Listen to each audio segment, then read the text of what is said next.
let me make this video and make it clear. First, I'm gonna turn this truck off.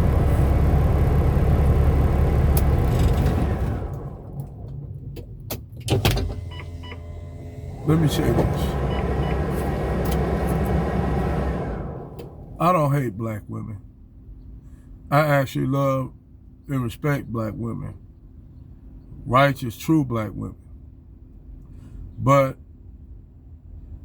I just see a lot of behaviors out of black women that's diabolically wicked and opposed not only to the black family but to the black community.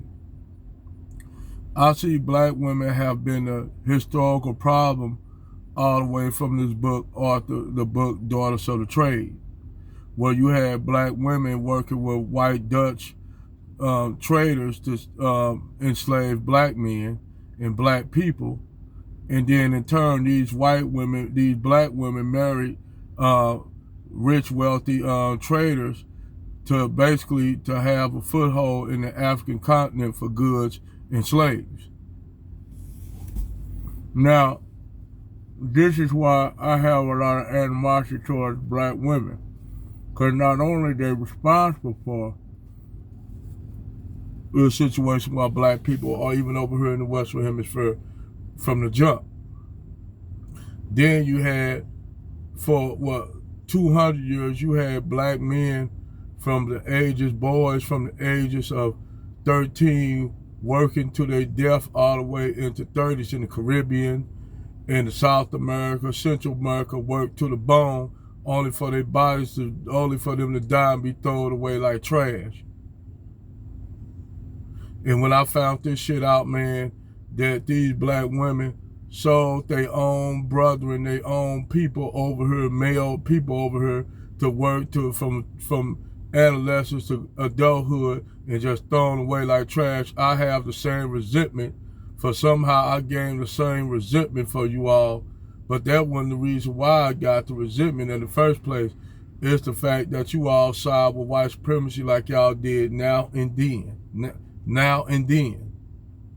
And then when you have black women talking about divesting, I said, good, y'all been doing that from the jump. That's how we got over. That's how black people ended up over here. That's how we ended up over here, from black women divesting. So if you ask me, do I care about black women going over the fence to getting with Brad? No, they've been doing that. That's nothing new.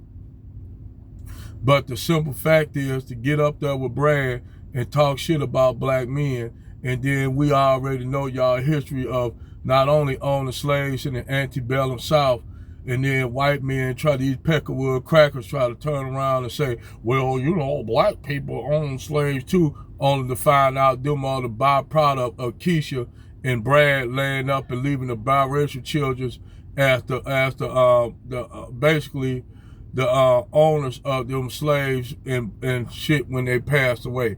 And then try to say this is the reason why we white people shouldn't have to give y'all reparations. Then you got black women talking about the same shit, but not breaking it down in detail. That's the shit that pissed me off. If you're gonna go dig into the story, go all the way in, not halfway in.